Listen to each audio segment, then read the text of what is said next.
The year is 1494, and the Kingdom of France is on the move. King Charles VIII dreamed of conquest, and his eyes were set on the Holy Land. Charles hoped to earn a name for himself by seizing Jerusalem in the name of the Church and France. If he were to achieve this glory, he was going to need a base of operations to launch his long-planned invasion. Italy seemed to Charles to be perfect for his needs. Italy was divided into different warring states and perceived as militarily inferior to the powerful French army.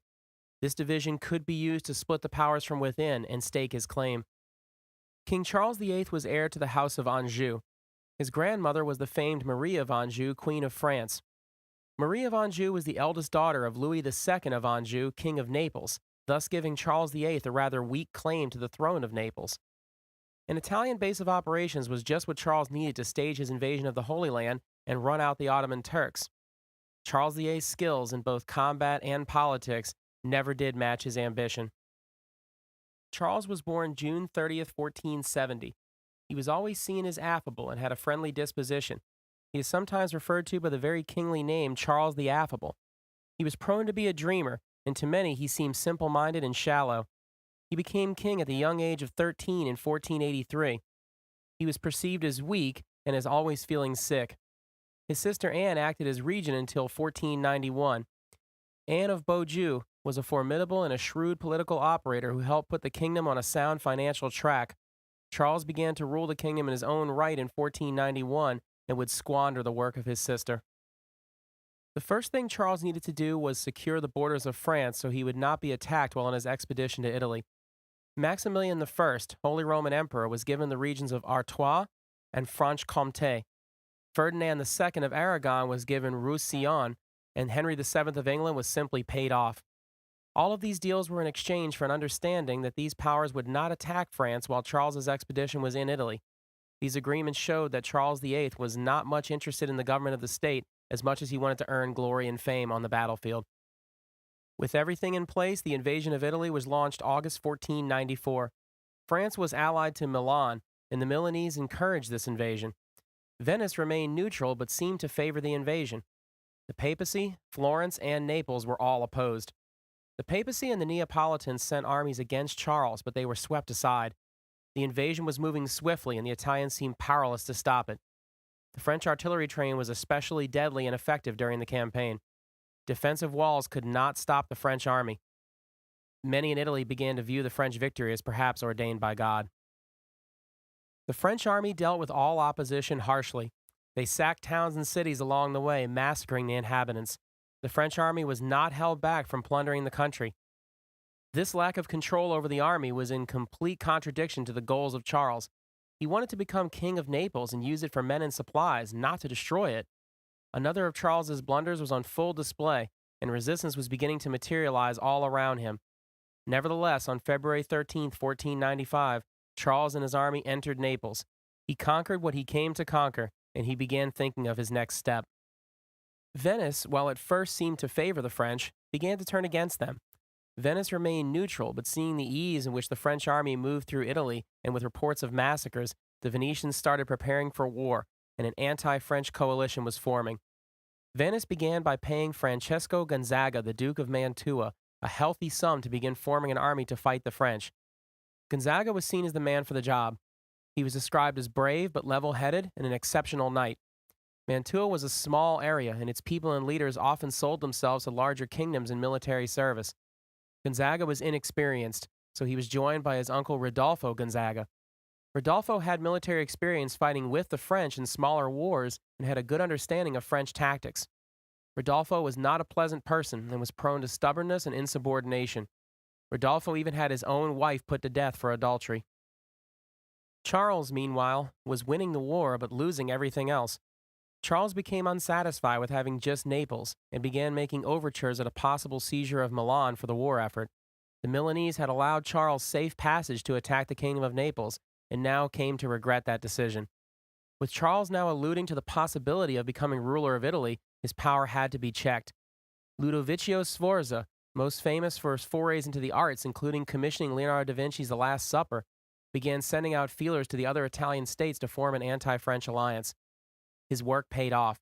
The League of Venice officially formed on March 31st, 1495. Venice, Pope Alexander VI, Milan, Spain, and even Maximilian I, the Holy Roman Emperor, joined the League to expel the French from Italy. Francesco Gonzaga, the Duke of Mantua, was given command of the coalition army. Gonzaga wasted no time. By May the 1st, he was threatening the towns and garrisons under French control around Naples. Charles was beginning to see he was being surrounded. Seeing no other way out, he began to march his army north up the peninsula in the direction of France. Charles left some forces behind to garrison Naples, likely in the hopes of holding his claim and to keep the Neapolitans from rising up and joining the League. Charles and his commanders knew the League's army would oppose them, but they assumed it would not be large enough to stop them from moving. The French planned to cross the river Taro at the town of Fornovo. Gonzaga moved his army from the Taro Valley to block this advance. The only way back to France now was through the coalition forces. Crusading into the Holy Land had to be the last thing on Charles's mind. Charles VIII's invasion force into Italy was the largest army France had assembled in almost 6 centuries. According to different reports, the French army consisted of around 3,500 mounted knights, 4,800 mercenary Swiss infantry, 200 Scottish infantry, 4,000 crossbowmen, 6,000 infantry, and 1,200 men tending to various artillery guns. This army reflected the French fighting tradition of mounted knights and men-at-arms finding the enemy and taking the fight to them. Mounted soldiers were designed to be a main thrust of the French army to deliver the decisive blow to an enemy and break their will to fight. By the time of the invasion, French cavalry were widely regarded as the best in Europe. By the 15th century, infantry tactics were improving. Infantry fought in very close quarters in what was called the Zeloten, which consisted of a front rank of pikemen, then a second rank of halberdiers, a third rank of shields, and finally a fourth rank of crossbowmen or handgunners depending on which an army had on hand. Tactically, this gave the unit flexibility in combat and allowed the unit to respond to any threat, especially a cavalry charge, and also allowed them to protect valuable assets like missile troops. This formation required intense discipline and constant drilling, and was therefore mostly done by professional soldiers like the Swiss Guard. The artillery corps of the army consisted mostly of professional gunners, engineers, loaders, and guards. The French made good use of smaller, more mobile guns in battle, and they would often be fired in support of the infantry and men-at-arms where needed. The larger guns were used mostly for sieges and to destroy enemy defensive works and walls. The Italian army assembled at Fornovo was large and had assembled very quickly. The army was believed to have numbered around 30,000 men, which meant they outnumbered the French. The Venetians had around 10,000 mounted men-at-arms, 150 light cavalry, 800 stradioti light cavalry mercenaries, 15,000 foot soldiers, and the Milanese, who brought around 2,000 soldiers. Italian tactics in the 15th century feel almost modern. Italian armies were usually relatively small and did not fight protracted wars of attrition. Italian armies typically tried to strike at the enemy's supply lines and make use of the mountains and surrounding terrain to their advantage in an almost guerrilla style of warfare. Field fortifications were in wide use to not only protect these smaller armies from destruction, but also as operational bases to conduct war. Similar to the French, they had a combined arms approach. Italian cavalry, mostly nobles, felt an obligation to win their glory in battle, so often were undisciplined and charged without orders. Italian artillery numbers are hard to pinpoint, but the League artillery at Fornovo would hold its own. Italian infantry were trained to fight in tandem with light cavalry and men-at-arms. Infantry blocks were supported by crossbowmen and were drilled to attack enemy cavalry. Light cavalry and support could then hit the flanks of those cavalry while engaged. And with the enemy cavalry suppressed, Italian commanders were free to order their heavily armored nobles into the fray to scatter the enemy infantry. Italian armies were built for fast and small battles. Charles awoke on the morning of July 6, 1495, and considered his plans. A dispatch was sent on July 4th across the river Taro to ask the League for safe passage to Parma. The League refused the request unless Charles gave back everything he had taken. Charles decided, running low on provisions and having no room to negotiate, that it was time to fight their way across the river. Charles had the left bank, and Francesco Gonzaga had the right. Word traveled quickly that battle was breaking out, and a small artillery duel began, but with little effect. This artillery fire signals the beginning of the fight. The cavalry forces protecting the Italian artillery crossed the river north of the French in an attempt to harass the French and cut off a possible line of retreat, and perhaps get a strike at the baggage train.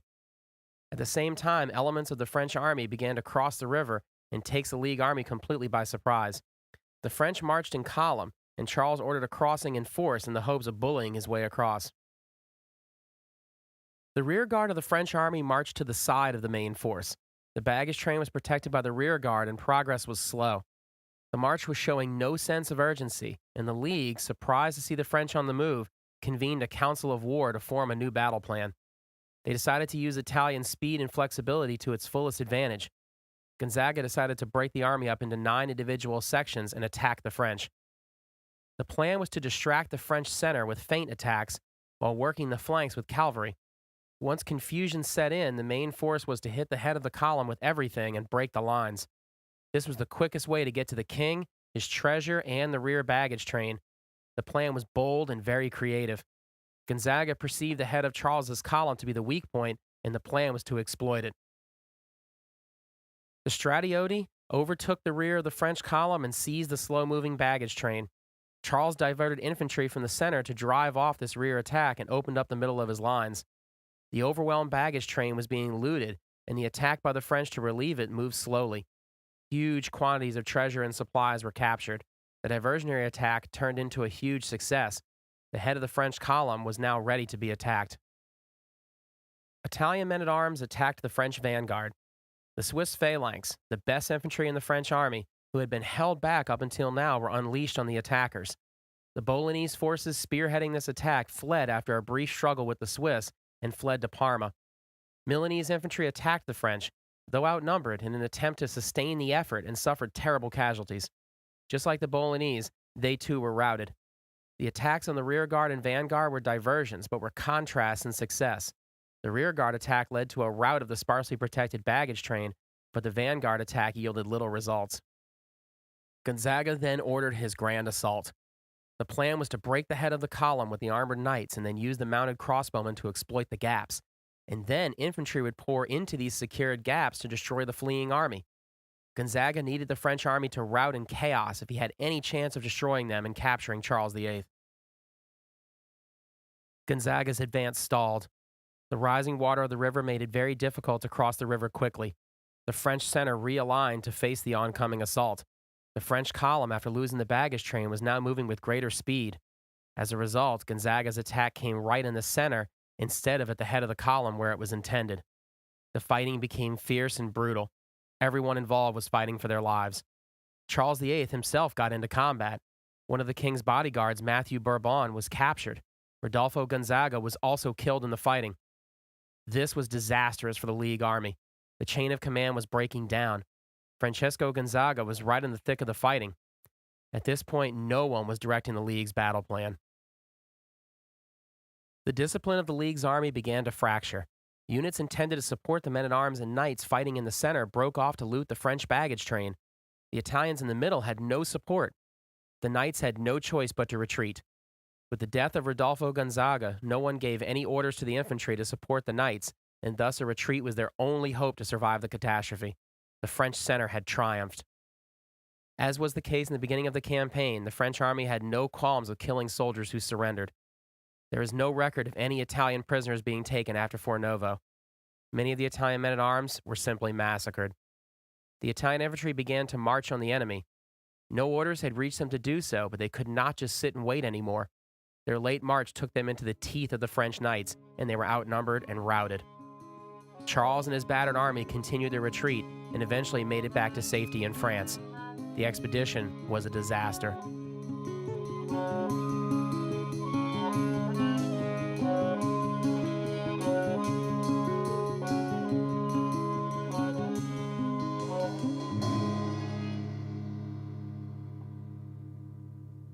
Charles had won the battle, but did not destroy the Italian army, nor did he break its will to fight. The League's army continued to spy his movements and shadow his army all the way back to France. Gonzaga had also failed to destroy the French army despite getting the upper hand and having the French nearly surrounded. Francesco Gonzaga himself suffered greatly at Fornovo. He lost 12 of his relatives, but worse of all, the loss of Rodolfo Gonzaga. The looting of the baggage train and the failure of the mounted crossbowmen to follow up the cavalry charge turned what should have been a victory into a defeat. However, with the French abandoning Italy and leaving no discernible gains on the peninsula, the Italians claimed victory. To this day, historians debate the outcome of Fornovo. Many have concluded as a draw. The League failed to win a great victory, but did ultimately drive out Charles and his army. Charles, on the other hand, won tactically, but still had to abandon his plans for the future. The League's elation over the French retreat would soon turn bitter. The eyes of Europe began to turn in their direction. The fallout from the aftermath of Fornovo was felt for generations. Ferdinand II, King of Naples, arrived on the southern coast of Italy and reclaimed all the territory taken by Charles VIII. Nothing was gained by Charles except crippling debt to his country and threats of excommunication from the Pope. He avoided this by laying down his arms. Charles attempted a short while later to rebuild the army, but the debt stood in his way. Just short of 3 years after Fornovo, Charles was on his way to a tennis court for a friendly game and struck his head on a door frame. He fell into a coma and died of a brain aneurysm. His legacy was clear. France squandered its wealth, prestige, and land on a fruitless foreign adventure. It would take another generation to recover the prestige and hundreds of years to regain the land Charles had given away. Veterans of Fornovo spread the word of Italy's weakness around Europe.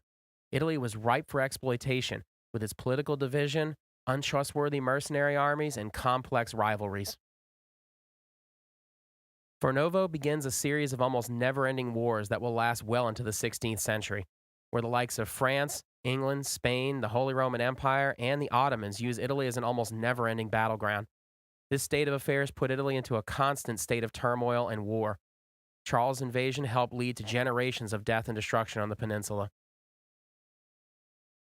Famed Italian painter Andrea Mantegna was commissioned to do a painting commemorating Fornovo by Francesco Gonzaga and his wife Isabella d'Este. The painting hung in the church of the Santa Maria della Vittoria in Mantua for all those to see and depicts Gonzaga receiving the blessing of saints like John the Baptist and the Virgin Mary, who Gonzaga claims saved his life at Fornovo. Also depicted is Gonzaga receiving the blessing of St. Michael and St. George, who are shown to be armed. The painting is named the Madonna della Vittoria, or the Madonna of Victory. In 1797, Napoleon's troops plundered Italy and took the Madonna to Paris. It hangs in the Louvre to this day.